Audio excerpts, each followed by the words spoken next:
கிரகணம் அப்படின்னா என்ன அப்படின்னா, ஏதோ ஒன்றை மறைப்பது. ம். நிழல் ஏதோ ஒரு நிழல் மறைப்பது. உங்களுக்கு சரியா புரிய வைக்கணும்னா, நம்ம பூமியில இருக்கிறோம். பூமி நம்ம சூரியன பார்க்குறோம்.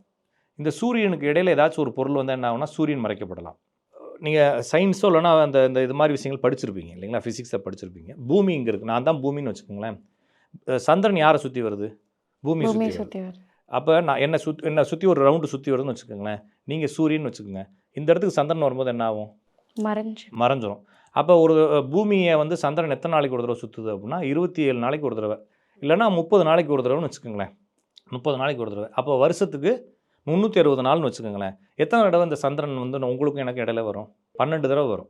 ஓகேங்களா? 360ங்கிறப்ப 30 நாள் இன்று 12 போட்டால் 12 தடவை இங்கே வரும். இப்போ 12 தடவை நான் உங்களை மறைக்கணுமா இல்லையா இந்த சந்திரன்? சரிங்களா? அப்போ உங்களுடைய ஒளி, சூரியனுடைய ஒளி பூமி மேல் படாமல் சந்திரன் இடையில் வரும்பொழுது அது சூரிய கிரகணம். சூரியன் மறைக்கப்படுகிறது. ஓகே.